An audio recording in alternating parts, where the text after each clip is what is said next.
fazemos uma leitura, fazemos uma breve reflexão. E se você não é leitor da Bíblia, como eu gostaria que você se tornasse um leitor da palavra de Deus. Porque diz o Senhor na sua palavra que a sua palavra nós devemos examiná-la.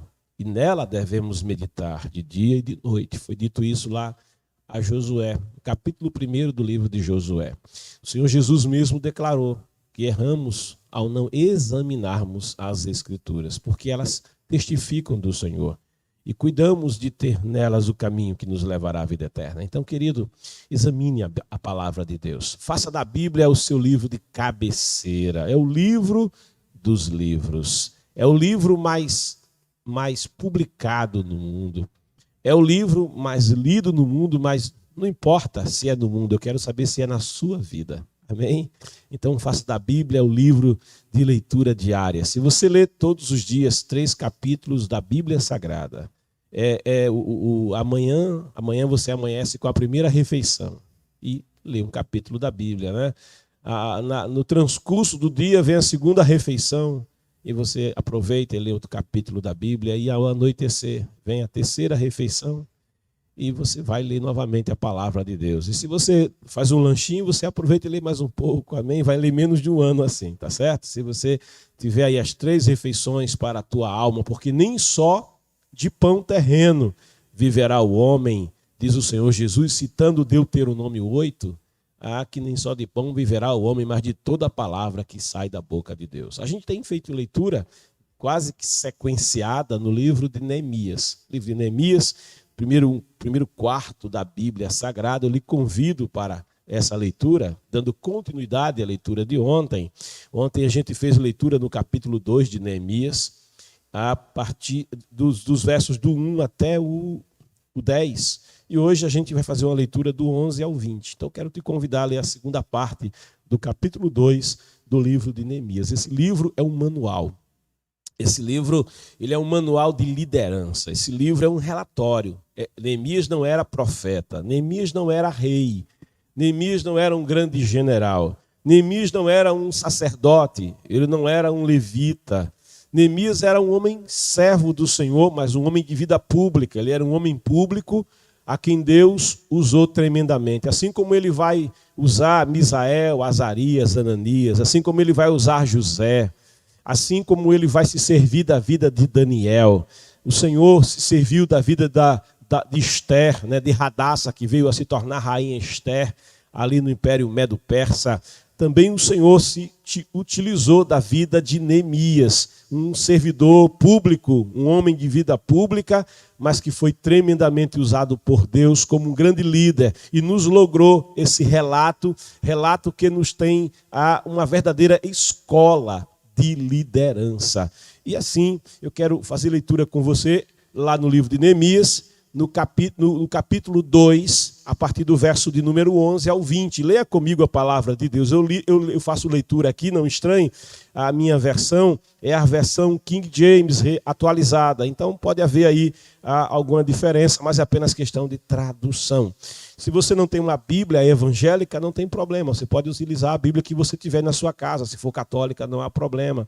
Se você não tem uma Bíblia, há muitos aplicativos da Bíblia Sagrada. Baixe um aí no seu smartphone para que você possa diariamente estar lendo a palavra de Deus. Tá certo? Inclusive, há versões da Bíblia para você ouvir, né? Também é maravilhoso ouvir a palavra de Deus. O crer vem pelo ouvir e ouvir a palavra de Deus. Neemias 11 diz, sob a epígrafe, avaliação dos muros de Jerusalém. Diz o versículo de número 11. Cheguei a Jerusalém e depois de 3 dias de permanência na cidade, levantei-me durante a noite e saí com alguns dos meus amigos. Todavia não compartilhei com ninguém o que o meu Deus havia entusiasmado meu coração para que eu fizesse por Jerusalém. Não levei animal algum, a não ser aquele em que eu montava.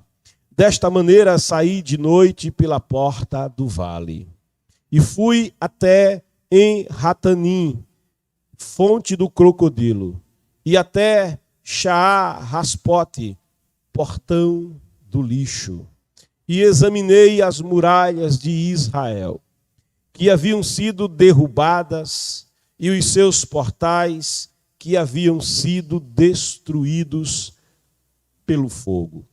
Fui ainda mais adiante até o portão da fonte e até o tanque do rei. Contudo, ali não havia sequer espaço para o animal que eu montava pudesse passar. Por isso decidi subir o vale, ainda de noite, avaliando o estado dos muros. Finalmente retornei e tornei a entrar pela porta do vale.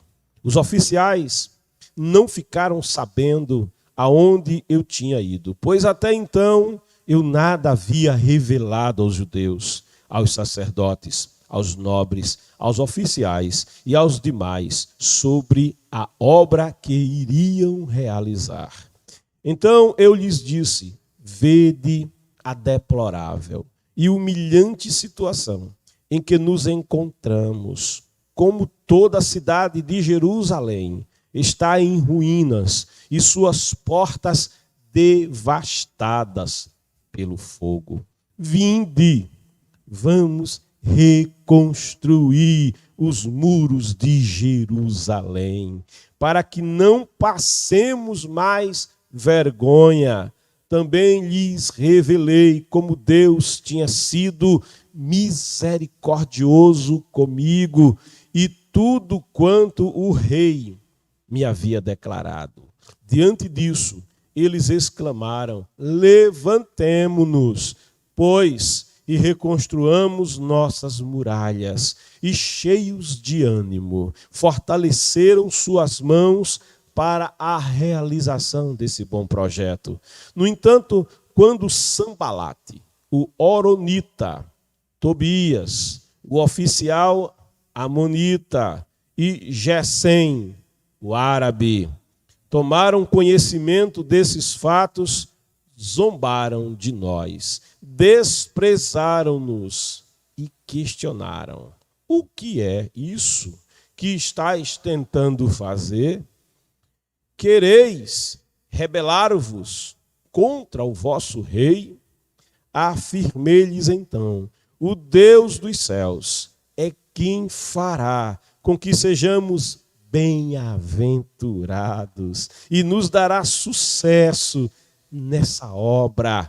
E nós, seus servos, apenas nos levantaremos e trabalharemos. Todavia, vós não tendes parte, nem direito, nem memorial em Jerusalém. Glória a Deus. Esse é o versículo de número 20. Queridos, fazendo com você uma reflexão e tirando aqui lições desse belíssimo texto, dessa bela narrativa, daquilo que Deus fez através, ou inicia pelo relato, pela cronologia do relato, aquilo que Deus já inicia a fazer através de Neemias. Pense comigo e reflita comigo. Você que não acompanhou as reflexões anteriores. Estou diante de uma Jerusalém no ano 444 a.C. Uma cidade arrasada. Uma cidade cujas muralhas foram derribadas. As portas queimadas a fogo. Isso ocorrido no ano de 516. Uma cidade que ficou assolada por 142 anos. Porquanto no ano 586 ocorreu o cerco, e o cerco feito pelos caldeus, que levaram os muros de Jerusalém abaixo, que levaram abaixo as muralhas de Jerusalém e até mesmo o templo. Foi levada cativa a última leva dos judeus que ali estavam, o povo da terra. Ali ficou apenas um pequeno remanescente, gente simples, agricultores, no sentido de que a terra não ficasse entregue ao matagal, no sentido de que a terra não ficasse entregue às feras selvagens e a terra não ficasse totalmente desabitada.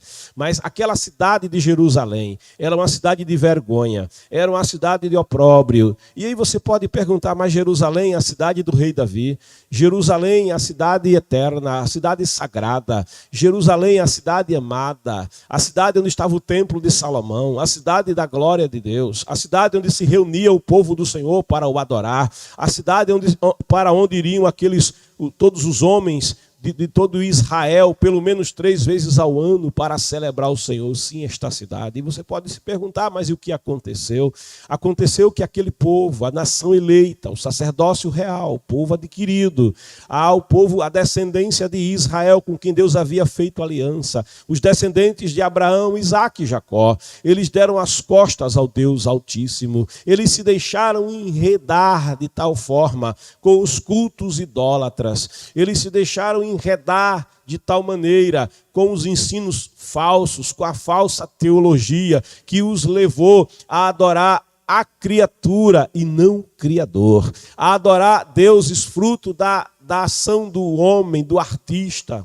É como há um momento em que Deus, usando a boca do profeta, ele vai dizer, imagine um homem que está no campo e ele se dirige até um bosque, corta uma árvore e com parte da madeira faz uma fogueira para se aquecer e até para cozer o seu alimento, e com a sobra da madeira então ele dá forma a um ídolo e depois ele se volta para esse ídolo feito pela sua mão e roga a esse ídolo dizendo, salva-me, salva-me. E isso, claro, é uma ironia feita pelo Espírito de Deus através da boca do profeta, contestando a situação de um idólatra, mostrando a falta de estutice, a estutice que é a adoração a um ídolo feito pela mão do homem, um ídolo que o homem carrega, um ídolo que não pode nem andar mesmo tendo perna, que não pode tocar tendo mão, que não pode ver tendo olhos, que não pode ouvir tendo ouvidos. E a palavra diz lá no livro dos Salmos que semelhante a eles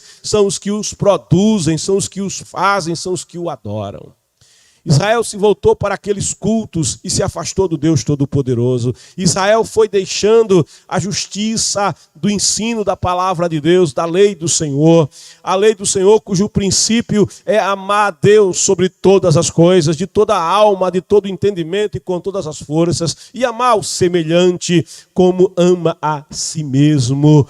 Mas o povo de Deus se afastou e o Senhor havia predito que no dia em que isso acontecesse, ele também se afastaria do povo. E quando Deus se afasta, não há mais a proteção de Deus. E quando Deus se afasta, não há mais a bênção de Deus. Quando Deus se afasta, a nação fica desprotegida e agora é presa fácil. Ela foi presa fácil da idolatria. Ela foi presa fácil do culto a Baal, do culto a Astarote. Ela foi presa fácil do culto a deusa Lua. Ela foi presa fácil do culto ao sol. Ela foi presa fácil do culto cananeu, ela foi presa falso dos cultos que eram falsos, mas ela agora vai ser nação presa fácil na guerra, ela vai ser presa fácil dos caldeus, ela será presa fácil dos assírios e a terra será assolada. No ano 722 é assolado o reino do norte, visto que a nação estava dividida em 2 reinos.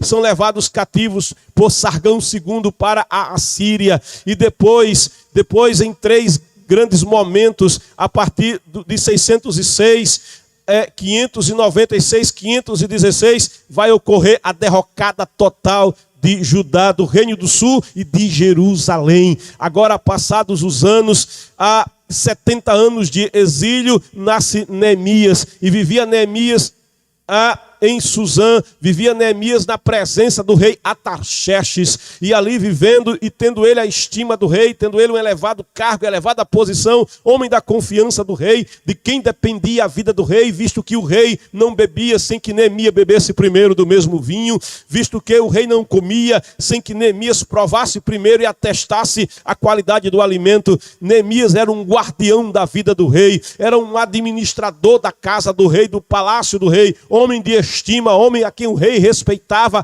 homem em que o rei confiava. E é esse Neemias que, ao saber pelo seu irmão Hanani da situação de Jerusalém, que distava a 1.500 quilômetros de Suzã. Jerusalém, terra que Neemias não conhecia, nunca tinha visto, mas da qual ouvira falar desde o seu nascimento. Jerusalém, lugar da cidade de Davi, lugar do templo. Jerusalém, lugar para onde certamente diariamente, como fazia Daniel, Neemias orava voltado para aquele lugar e orava ao Deus dos céus, visto que Neemias era um homem que conhecia o Deus Todo-Poderoso, confiava nas promessas do Senhor. Neemias, de uma geração que se afastou da idolatria, de uma geração que com sinceridade no exílio se voltou para o Deus Altíssimo. E agora, quando ele sabe a situação de Jerusalém, através da vida do rei, ele é liberado, é-lhe dado cartas, é-lhe dado mandato, é-lhe dado autoridade para ir a Jerusalém, para reconstruir as muralhas, os muros de Jerusalém e recolocar as portas da cidade. Então, eu quero avaliar com você, feito esse contexto histórico, avaliar com você agora um pouco da palavra, do texto em si, quando ele vai declarando no verso 11, cheguei a Jerusalém, e depois de 3 dias de permanência na cidade. Veja, Neemias, como um líder que é, ao chegar em Jerusalém, ele é prudente, e um líder precisa ter prudência, prudência no falar. É Tiago quem vai ensinar que devemos ser tardios. Olha só, tardios no irás, prontos para ouvir. Deus nos deu 2 ouvidos, e alguém disse que é para a gente ouvir o dobro e falar metade. Mas aí, pronto para ouvir, e aí prudente. Prudente em quê? Prudente, lento e demorado no irar-se. Irai-vos e não pequeis. E mais lento ainda no falar. Então Neemias, quando chega na cidade, ele já não vai dizendo o que vai fazer, ele já não vem declarando o que vai fazer, ele não se precipita. Um líder deve ser prudente, um líder não deve ser precipitado nas suas ações. Quando alguém se precipita, comete erros. Quando alguém se precipita, avança o sinal e pode provocar um acidente. Quando alguém se precipita, erra. E nós não podemos e não devemos agir por precipitação, mas devemos agir por direção. Não haja por precipitação, haja por direção, e direção de Deus. Então Neemias, ele não se precipita, ele passa 3 dias de permanência na cidade, e eu imagino que ao chegar, alguém perguntou: é de paz a tua vinda? Como perguntaram a Samuel, é de paz a tua vinda? E Samuel, prudente que era, orientado pelo Espírito de Deus, ele diz: eu não vim aqui para escolher um rei. Ele diz: eu vim sacrificar o Senhor. Eu vim sacrificar o Senhor. Isso é prudência, isso é moderação. Samuel vai primeiro sondar a situação. É a mesma coisa que faz Neemias. 3 dias na cidade, ele não diz o que veio fazer, mas eu imagino que foram 3 dias de oração, 3 dias na presença do Senhor, 3 dias agradecendo a Deus, pedindo ao Senhor que fizesse com que tudo quanto estava no seu coração, colocado pela direção de Deus, assim acontecesse. De modo que no versículo de número 12 ele diz: levantei-me durante a noite. Isso é prudência. Ele não vai fazer o que vai fazer de dia, porque de dia seria visto, de dia seria observado. Aqui eu vejo uma coisa: há líderes que querem fazer para ser vistos, há líderes que querem fazer para serem notados, há líderes que querem fazer para que haja manchete com o nome deles, mas Neemias não está procurando a sua própria glória, Neemias não está procurando vanglória para ele, Neemias não está procurando fama, Neemias ele está procurando aquilo que é da vontade de Deus, para a glória de Deus. Eu me lembro do maior profeta nascido na terra, que quando alguém disse: esse Jesus aí, ele está crescendo, esse Jesus vai ficar maior do que você, João. Aí João diz que ele cresça e eu diminua.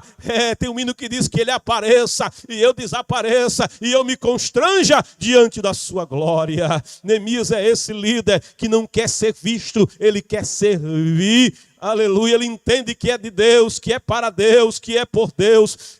Ele entende que a glória e a majestade pertencem unicamente a Deus. Neemias é esse líder. Levantei-me durante a noite e saí com alguns dos meus amigos. Ao homem não é bom ter muitos amigos, mas diz a palavra que amigos, ao amigo mais chegado que um irmão. E Neemias, ele tinha amigos de verdade. Com esses amigos de noite, com esses amigos de modo discreto, ele sai e ele vai examinar a cidade. Todavia, ele diz: não compartilhei com ninguém o que o meu Deus havia entusiasmado o meu coração para que eu fizesse por Jerusalém. Os amigos estavam com ele, mas nem sabiam o que ele ia fazer, porque ele não compartilhou ainda com ninguém. E ele diz: não levei animal algum, a não ser aquele em que eu montava. O que é que Neemias vai fazer? Prudentemente ele não vai só, porque uma cidade sem muros não tem segurança. É como os irmãos, quando terminam um culto à noite, saem para casa com medo.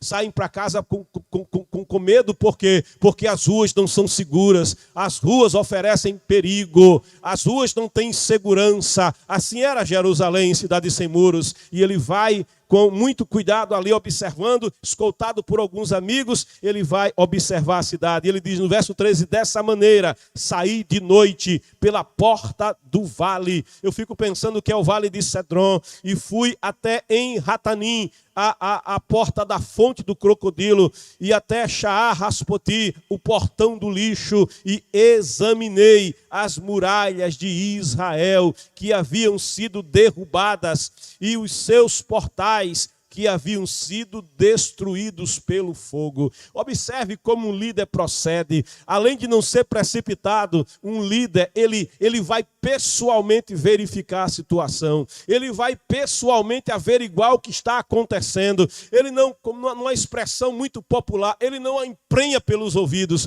porque é terrível quando um líder, ele emprenha pelos ouvidos, ele escuta apenas uma versão e ele não averigua, ele não procura verificar com sabedoria, com diligência, com o verdadeiro escrutínio de quem realmente quer contribuir para a solução e não quer contribuir para aumentar o problema. Um verdadeiro líder, ele é parte da solução, não é parte do problema. Ele é parte da bênção, não é parte da maldição. Ele é instrumento de Deus para abençoar. Ele não é escravo de Satanás para amaldiçoar ninguém, mas ele vai e verifica as muralhas, sessão após sessão. Ele vai vendo a situação, qual era o estado, como é que estava o entulho, onde é que tinha pedra, onde é que não tinha, qual era o estado dos portais, como é que estava aquela situação. E ele vai verificar. Um líder, ele verifica, um líder, ele analisa, um líder faz um diagnóstico.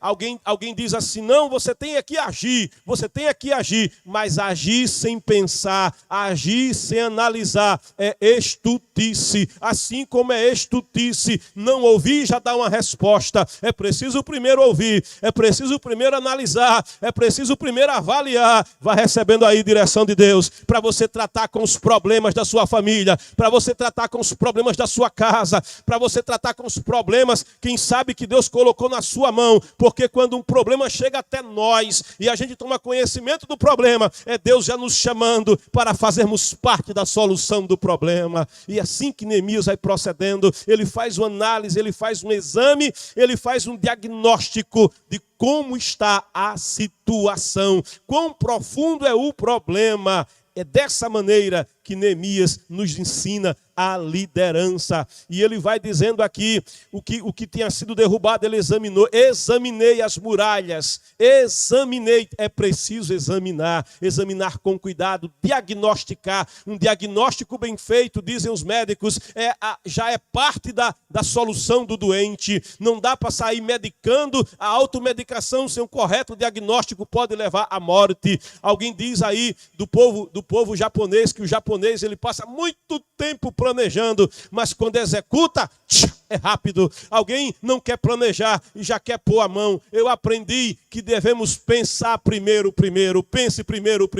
Olha, o tempo, eu me lembro agora da história, da ilustração de alguém que tinha o ofício de machador, de lenhador. E aquele lenhador, ele recebeu um aprendiz e ensinou tudo sobre cortar árvore, aquele aprendiz. Um dia, o aprendiz, se sentindo já muito experiente, chegou para o mestre e disse: vamos fazer um desafio, vamos ver quem derruba mais árvores. E o lenhador disse, está certo. E o jovem pensando, eu sou jovem, forte, eu vou vencer a competição. Mesmo ele sendo mais velho e experiente que eu, mas eu tenho mais força. E aí passaram o dia cortando árvore. E aquele jovem ia cortando árvore e sempre de olho no mestre. E ele costumava ver o mestre ao longo do dia sentado, segurando o machado. E ele dizia, já cansou, já cansou, já cansou. E mandava o machado para cima. E tome corta lenha. E ele olhava e verificava o mestre e o encontrava por vezes sentado. E ele dizia, está cansado, já não tem mais forças. E continuou cortando. Ao fim do dia foram contar a madeira. E o mestre 3 vezes mais tinha cortado madeira, e o moço ficou sem entender. Aí disse, eu já vi que eu não aprendi tudo. E chegou para o mestre e perguntou, mas mestre, durante o dia, várias e várias vezes encontrei o senhor sentado, várias e várias vezes observei o senhor sentado todo suado, segurando o machado. E aí o mestre disse para ele, eu não estava sentado, mas você estava, eu via durante o dia, como é que pode você sentado e cortar tanta madeira? Aí o mestre disse, eu não estava sentado, eu estava só amolando o machado, eu estava amolando o machado. Oh, glória! Quando a gente planeja, quando a gente para pensar, quando a gente para analisar a situação, quando a gente não é precipitado, dá tempo de amolar o machado. E quando o machado está bem amolado, basta um movimento e a árvore já vem abaixo. Basta um movimento e o problema já é resolvido. Ele diz aqui, fui ainda mais adiante, até o portão da fonte, até o tanque do rei. Contudo, ali não havia sequer espaço para o animal que eu montava pudesse passar. Era tanto entulho que mal dava para transitar. Parece a vida de alguém quando os problemas vão tomando conta. É tanto problema que às vezes não tem como nem se transitar no meio da casa. Não tem como transitar no meio dos problemas. Não tem como haver diálogo, não tem como haver solução. Muitas vezes os problemas são tantos que as pessoas começam a olhar o problema. Eu gosto daquele pensamento que diz, olha, aleluia, não olhe quão grande é o seu problema, mas olhe para o céu e diga, problema, eu tenho um grande Deus, aleluia.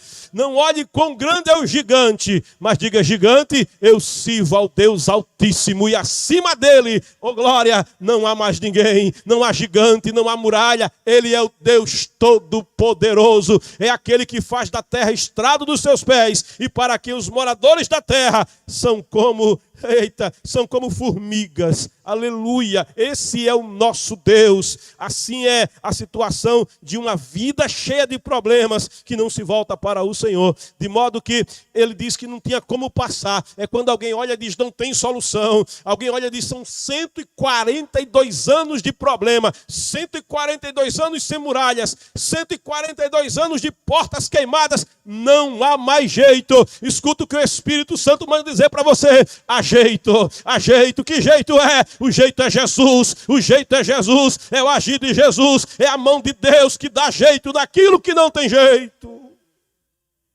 Pastor Arnóbio diz assim, olha, pau que nasce torto, não morre torto, porque aí fora dizem assim, pau que nasce torto, morre torto. Mas o pastor Arnóbio ensina aqui dizendo que pau que nasce torto, só morre torto, se não for colocado na mão do carpinteiro da Galileia. Porque se colocar na mão do carpinteiro da Galileia, o pau que nasce torto vai ficar retinho assim, ó. Guia-me pelos caminhos retos, pelos caminhos direitos, por amor do seu nome, diz o Salmo 23. Creia naquele que dá jeito, naquilo que não há jeito. Aleluia. Aos olhos humanos pode ser impossível, mas você conheça nessa manhã o Deus do impossível. Neemias, queridos, vai dizendo o texto, no verso 15, por isso decidi subir o vale, ainda de noite, avaliando. Olha o diagnóstico sendo feito. Olha o planejamento acontecendo. Avaliando o estado dos muros. Finalmente, diagnóstico pronto. Diagnóstico feito. Né? Finalmente, retornei. E tornei a entrar pela porta do vale. Pelo lugar onde começou, ele terminou. Aleluia. Pelo lugar por onde ele passou, ele voltou. Outro dia o pastor Arnóbio disse aqui, quando você passar por uma porta de saída, coloque um óleozinho. Bota um óleozinho na porta. Por quê? Porque você pode precisar voltar pela mesma porta. Aleluia. E porta bem azeitada, ela abre com facilidade. Guarde no seu coração, isso é para alguém. Aleluia. Aprenda, aleluia, sabedoria nessa manhã da parte de Deus para a tua vida. Então ele vai dizer aqui o 16, os oficiais não ficaram sabendo aonde eu tinha ido, pois até então eu não havia revelado aos judeus, aos sacerdotes, aos nobres, aos oficiais e aos demais sobre a obra que iriam fazer. É preciso um diagnóstico. Antes de uma reunião, é preciso um diagnóstico. Antes de uma reunião, é preciso uma avaliação. É preciso oração. É preciso preparo. Oh, glória de carradaya comandagash. Alguém diz que Deus resolve sem reunião, mas não é verdade. Isso é uma expressão que não corresponde à realidade. Deus resolve com reunião. E a primeira reunião é de joelho na presença de Deus. Aleluia. Essa é a primeira reunião da qual você não pode abrir mão. É ir até a presença do Senhor. É se colocar na presença do Todo-Poderoso e conversar com Deus. E quando você conversa com Deus, Deus conversa com você. E quando você diz, Senhor, me dá direção, aí Deus, ele dá direção. Senhor, me dá sabedoria. A Bíblia diz lá em Tiago que quem não tem sabedoria, peça, peça, peça, peça, porque Deus dá liberalmente. Ele abre as portas celestiais da sua sabedoria e derrama em abundância sobre a vida daquele que pede. E Tiago diz, e ele ainda não lança em rosto, ou seja, ele não passa na cara. Ô glória, ele tem prazer em te dar sabedoria. Aleluia. Então, Neemias, depois que ele tem um diagnóstico, aí sim, 17, então ele lhes disse, vede, agora é reunião. Vede, olha a visão aí, ó. Vede. Um líder tem uma visão, e uma visão correta. Não é uma visão equivocada, não é uma visão precipitada. Não, é um diagnóstico preciso. Vede, vede. Aleluia, receba a visão de Deus, meu irmão. Aleluia. Vede, vede com os olhos de Deus. Vede, olha, você lembra lá no Vale do Carvalho, quando chegava aquele Golias? Quase 3 metros de altura. O campeão da Filistia dizia, me dá um homem aí. Tem homem aí não? Me dá um homem aí. E os judeus, Israel, ficava tremendo, morrendo de medo, porque olhava e via o tamanho do gigante. Olhava, e aqueles soldados de guerra olhavam, soldados de Saul, rei Saul, e todos os oficiais olhavam e diziam, é um gigante, é o campeão da Filistia. Mas Jeová, ele olhava e dizia, ele está pedindo um homem, é? Ele quer um homem, é? Eu vou mandar buscar um menino. Ô glória, rabaio, candarabarraia. Eu não vou usar um homem, não. Eu vou usar um menino. Eu vou usar um jovem. Eu vou usar um adolescente. Mas é um adolescente cheio do meu espírito, cheio da minha presença. Porque o Espírito do Senhor é que faz a diferença na vida de um homem. E quando Davi chegou no acampamento, e chegou de carregador. Chegou de carregador, irmão. Aleluia, chegou para a guerra, mas chegou como carregador, não como soldado. E ouviu as ofensas do filisteu. Ah, meu irmão, 79 vezes ele já tinha desafiado as companhias de Israel. Aí Davi olhou assim, ó, mas ele não olhou com a visão de baixo para cima, assim, ó. Oh, glória, é visão humana. Ele olhou com a visão divina de cima para baixo, assim, ó. Oh, glória. Aí Davi disse, quem é? Quem é esse incircunciso filisteu? Quem é? Quem é que ele pensa que é para afrontar o exército do Deus vivo? Receba a visão de Deus para enxergar com os olhos do Senhor, com os olhos do Espírito, com as lentes do Espírito Santo, os problemas que te cercam. Então disse, vede a deplorável e humilhante situação em que nos encontramos, com toda a cidade de Jerusalém está em ruínas. E olha, bonito ele dizer, em que nos encontramos, porque o líder, ele não fica à distância, o líder ele chega junto do problema. Ele não diz, olha, o problema de vocês, a cidade de vocês, ele diz, a nossa cidade. É que não é onde vocês se encontram, é onde nós nos encontramos. Ele se inclui no problema. Ele não era morador de Jerusalém, não. Ele não trabalhava em Jerusalém, o seu trabalho era na presença do rei, mas ele é alguém que se importa, ele é alguém que vem para junto do problema, ele é alguém que se envolve com o problema, é alguém que faz um diagnóstico acertado do problema e é alguém que tem visão de Deus para resolver o problema. E começa uma grande obra de restauração. Queridos, Obra de restauração, a minha vida vai precisar. A tua vida vai precisar, a minha congregação vai precisar, a tua congregação vai precisar, a igreja vai precisar, a sociedade está precisando. Obra de restauração é necessária quando muralhas estão quebradas, quando portas estão queimadas, quando há insegurança, quando há desânimo. Obra de restauração é necessária quando falta uma visão acertada, quando falta uma liderança motivada. Obra de restauração é necessária. Mas quem restaura é o Senhor. Oh glória, quem restaura, quem tem poder para restaurar é o Senhor. É por isso que ele disse: se o meu povo, que se chama pelo meu nome, se humilhar e orar e buscar a minha face e se converter dos seus erros, então eu ouvirei do céu a sua oração. Eu vou perdoar os pecados, porque o pecado faz separação entre o homem e Deus. Deus ama o pecador, mas ele aborrece o pecado. Eu perdoarei os seus pecados e eu sararei a terra, a sua terra. Neemias, numa visão acertada, eles é o nosso problema. É a nossa situação. E que situação é essa? Situação em que nos encontramos com a cidade de Jerusalém em ruínas. Situação em que nos encontramos com as cidades brasileiras debaixo de opróbrio, de vergonha, de desemprego, de miséria, de corrupção, assolada pelo tráfico, assolada pelas drogas, com jovens sendo crivados de balas, sem completar nem 20 anos, levados pelo mundo do crime. A cidade está assolada, mas ainda tem Israel de Deus da terra, ainda tem o sal, ainda tem a luz. E se o meu povo, que se chama pelo meu nome, tomar posição, ficar na presença do Senhor, pedir a Deus direção, o Senhor vai operar no Brasil.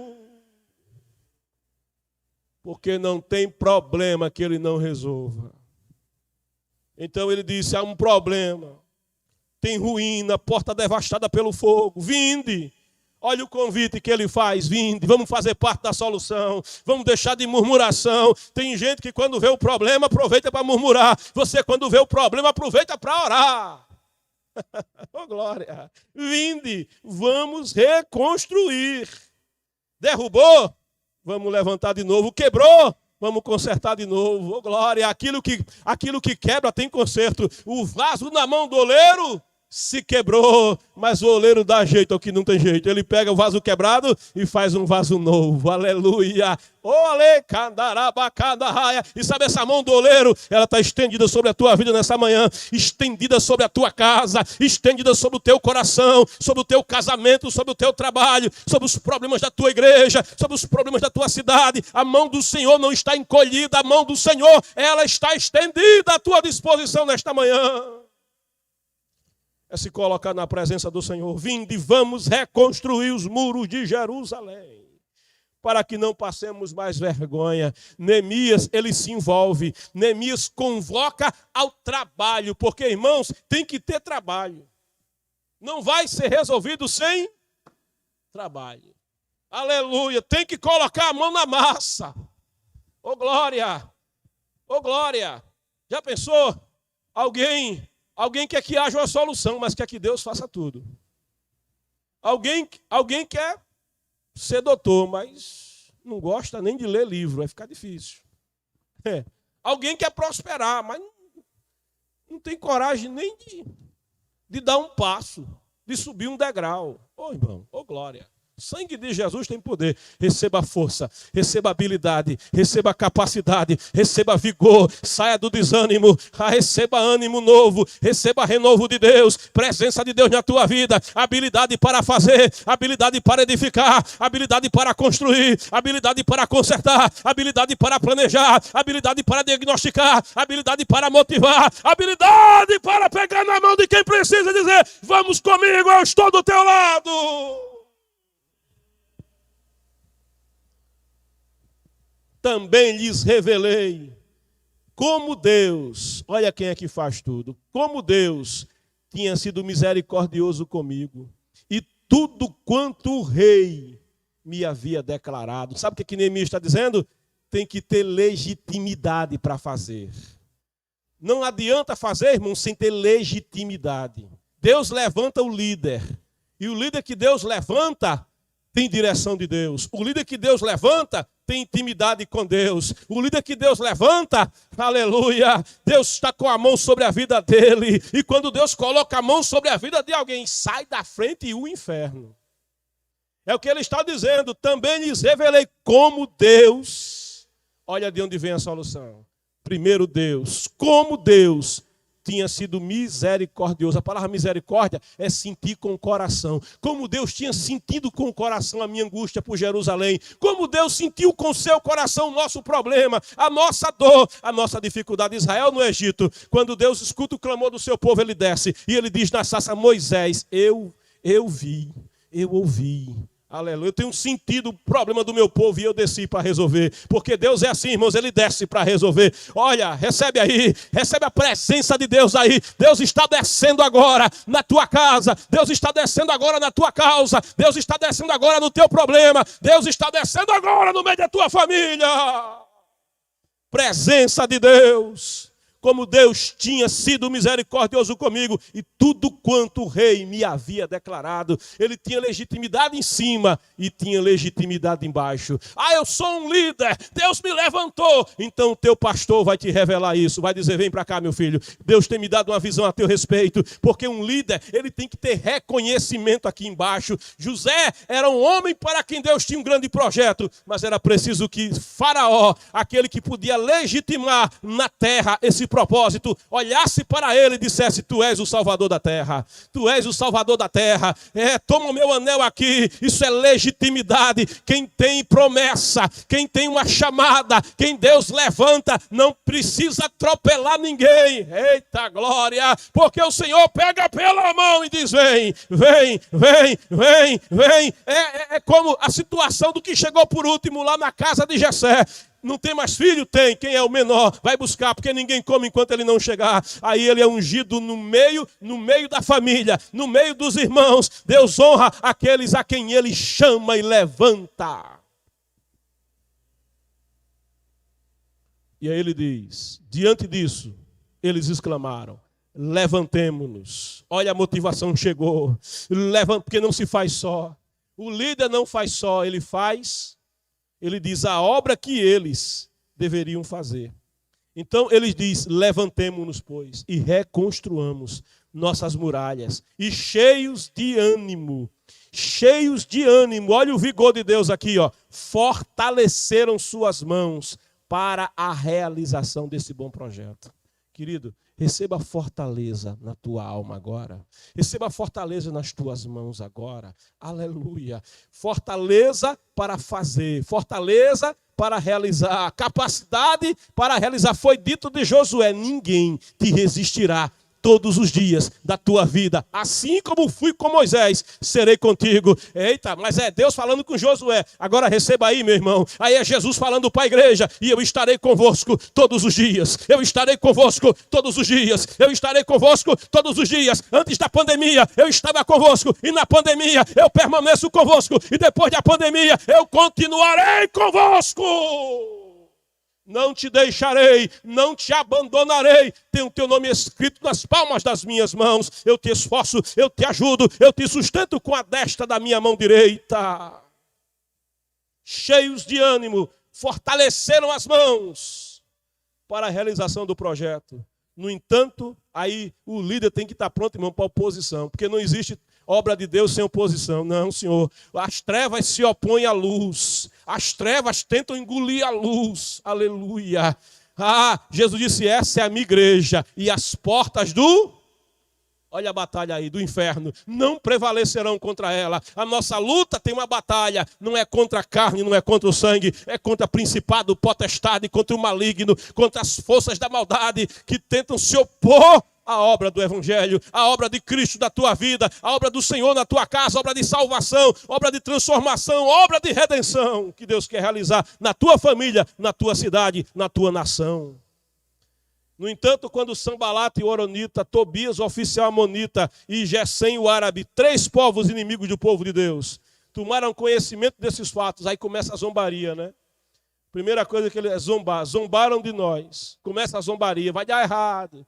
vai dar certo não. Olha, irmãos, a gente que dirige congregação vivencia isso. É só botar o pé numa direção e começa uma turma, vai dar errado, vai dar certo, vai dar errado não. Olha, isso vai dar em nada, olha, isso vai... Aleluia. Sempre tem alguém que menospreza, sempre tem alguém que... São aqueles que se opõem à visão, desprezaram. Ao desprezo também, esse daí é menino, esse daí é criança, isso aí não vai dar nada não, ô glória, lá em Israel, quando há muito tempo não se ouvia a palavra, quando há muito tempo não havia a palavra do Senhor, havia um menino chamado Samuel, ainda menino, mas ele vivia no templo, era menino, mas ele dormia no templo, era menino, mas ele servia no templo, e um dia a voz bradou no tabernáculo, quando não mais se ouvia a voz do Senhor dizendo... Samuel, Samuel, Samuel, glória. E um menino começou a ouvir a voz de Deus, e uma nação começou a ser restaurada, e uma visão começou a ser levantada, e mudança de Deus está chegando na tua vida.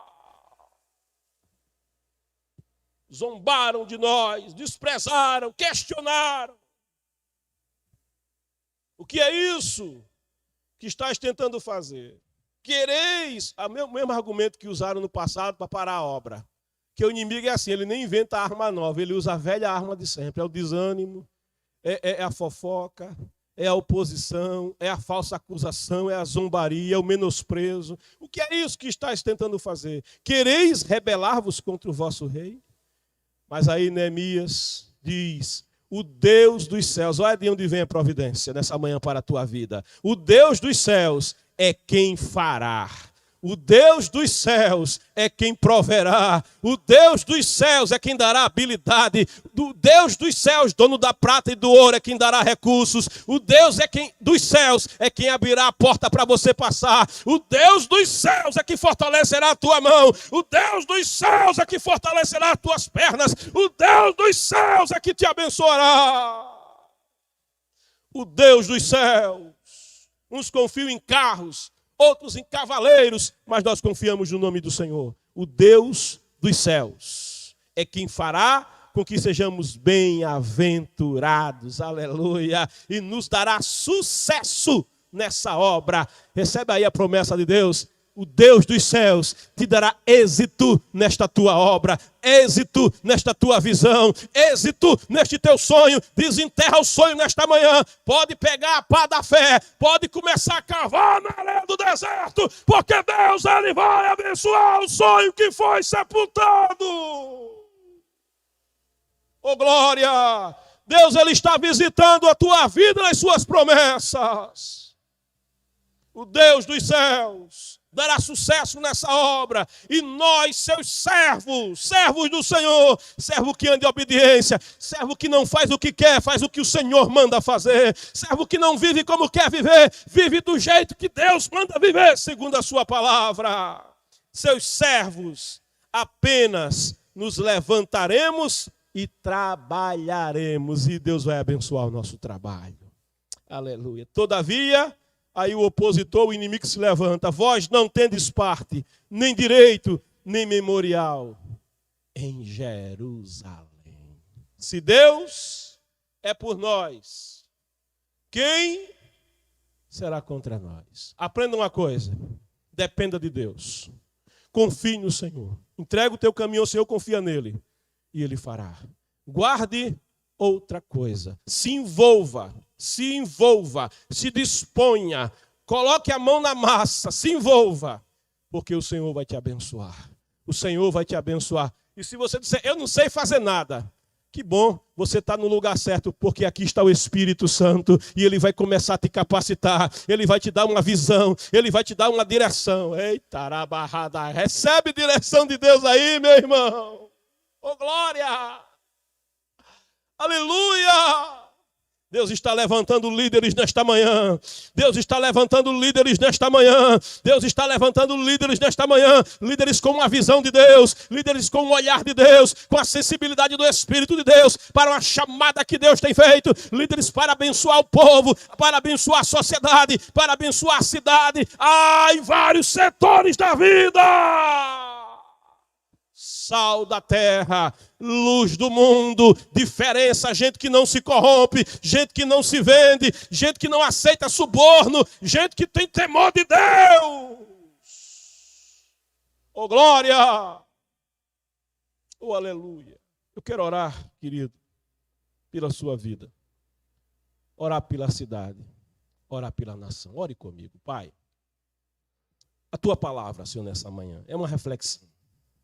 E eu te peço, ô Senhor, agora, Pai, eu não conheço palavra que vem sem endereço. Ô Papai, em nome de Jesus agora, contempla, Senhor, teu servo, tua serva, o ouvinte da tua palavra agora, e dá uma direção, dá uma visão. Aleluia. Ô Senhor, tira do desespero, da desesperança. Abre, tira os entulhos, Pai. Os poços podem estar tudo entulhado. Mas agora coloca a pá da fé, a picareta da fé, Senhor, na mão do teu servo, para ele arrebentar. Oh, glória, para ele limpar, para ele tirar os entulhos pela fé agora. Abrir o caminho, oh Senhor, enche com a tua presença, enche com o teu espírito. Oh, glória, rabai, oh, cada cá. Senhor, te peço, abençoa o teu servo que ora comigo. Alarga, amplifica-lhe os termos.